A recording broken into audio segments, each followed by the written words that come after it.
구독만 해도 돈이 되는 5분 경제입니다. 오늘은 보조지표 가운데 추세 분석의 대표 선수라 불리는 MACD에 대해서 차근차근 살펴보겠습니다. MACD는 영문 표기로 무빙 에버리지 컨버전스 앤 다이버전스의 약자로 우리말로 풀어보면 이동평균의 수렴과 발산이라는 뜻입니다. 이름이 곧 원리를 그대로 담고 있는 지표인데요. 장기 이동평균선과 단기 이동평균선의 차이, 그러니까 두 선이 모이거나 벌어지는 흐름, 그리고 두 선이 교차하는 지점을 매매에 활용하는 보조지표입니다. MACD는 1979년에 미국의 기술적 분석가 제럴드 아펠에 의해 개발됐고, 이후 1986년에 토머스 에스프레이가 히스토그램 개념을 추가하면서 지금 우리가 사용하는 형태로 완성됐습니다. 먼저 MACD가 어떻게 구성되어 있는지 살펴보겠습니다. MACD는 세 가지 요소로 이루어져 있습니다.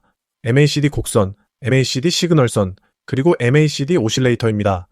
첫 번째 MACD 곡선은 주가의 장기 추세와 단기 추세 사이의 괴리를 빠르게 파악하기 위한 선입니다. 계산은 간단합니다. 당일 이동평균선에서 장기 이동평균선을 뺀 값인데 주로 12일 이동평균에서 26일 이동평균을 뺀 값을 사용합니다.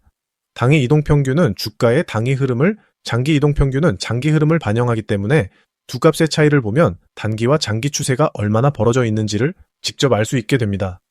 MACD 곡선 값이 양의 방향이든 음의 방향이든 크게 벌어진다면 두 추세가 강하게 괴리되고 있다는 뜻이고, 반대로 0에 가까워질수록 단기와 장기 흐름이 비슷해지고 있다는 신호로 읽힙니다. 두 번째 MACD 시그널선은 MACD 곡선의 단기 흐름을 빠르게 잡아내기 위한 선입니다. MACD 곡선의 이동평균값, 주로 9일 이동평균을 사용합니다. 그러니까 MACD 곡선의 잔잔한 평균선이라고 보시면 됩니다.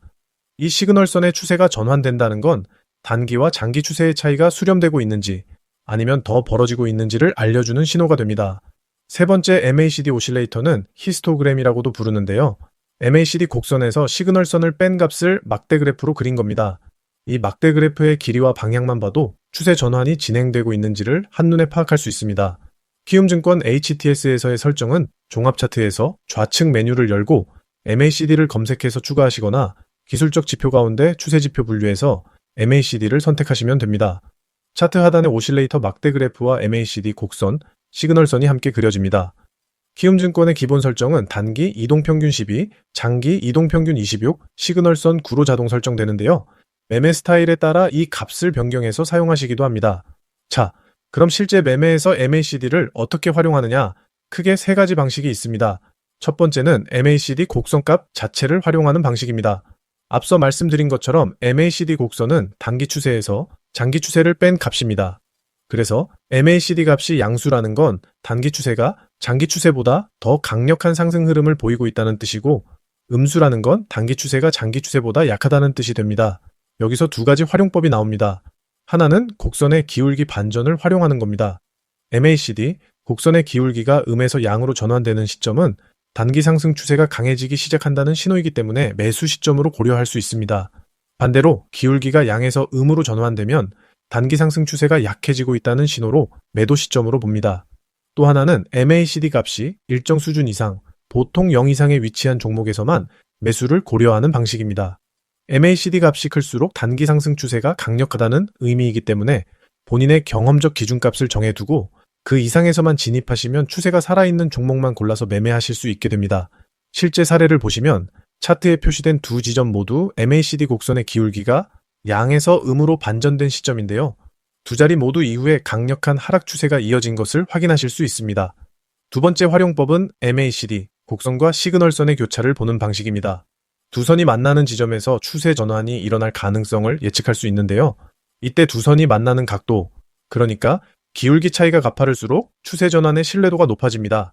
MACD, 곡선이 시그널선을 아래에서 위로 뚫고 올라가는 골든크로스는 하락 추세가 상승 추세로 전환되는 신호로 매수 시점으로 고려합니다. 반대로 MACD 곡선이 시그널선을 위에서 아래로 뚫고 내려가는 데드크로스는 상승 추세가 하락 추세로 전환되는 신호로 매도 시점으로 봅니다. 실제 사례를 보시면 차트에 표시된 지점에서 MACD 곡선과 시그널선의 데드크로스가 발생한 뒤에 강력한 하락 추세가 이어진 것을 확인하실 수 있습니다. 가장 널리 활용되는 신호이고 시각적으로도 가장 직관적인 매매 신호라고 보시면 됩니다. 세 번째 활용법은 시그널선의 변곡점을 활용하는 방식입니다. 단기 추세의 강도를 나타내는 MACD 곡선을 한 번 더 평균 낸 것이 시그널선이기 때문에 시그널선 자체의 방향이 바뀌는 변곡점도 의미가 있습니다. 시그널선이 하락하다가 상승으로 변곡되는 지점에서는 상승 추세 전환을 예상하고 매수를 검토할 수 있고, 반대로 상승하다가 하락으로 변곡되는 지점에서는 하락 추세 전환을 예상하며 매도를 고려할 수 있습니다. 이 방식은 앞서 보신 곡선의 기울기 반전이나 골든데드 크로스보다는 한 박자 늦게 신호가 나오지만 그만큼 흔들림이 적고 신뢰도가 높다는 장점이 있습니다. 마지막으로 MACD의 장점과 한계를 정리해 드리겠습니다. 장점은 두 가지입니다. 첫째, 이동평균값을 어떻게 설정하느냐에 따라 짧은 추세부터 긴 추세까지 폭넓게 활용할 수 있어서 활용도가 매우 높습니다. 둘째, 선과 막대 그래프의 형태로 표현되기 때문에 시각적으로 직관적이어서 초보자분들도 의미를 빠르게 해석하실 수 있습니다. 다만 한계도 분명합니다. 첫째, 이동평균값을 너무 짧게 설정하시면 신호가 과도하게 자주 발생해서 오히려 매매에 혼란을 주는 경우가 있습니다. 둘째, MACD는 동일한 종목의 시기별 추세 강도는 비교할 수 있지만 서로 다른 종목 사이의 추세 강도를 비교하는 데에는 적합하지 않습니다. 종목 간 비교를 원하신다면 상대 강도 같은 다른 지표를 함께 활용하시는 게 좋습니다. 오늘 5분 경제는 여기까지입니다. 도움이 되셨다면 구독과 좋아요 부탁드립니다. 끝.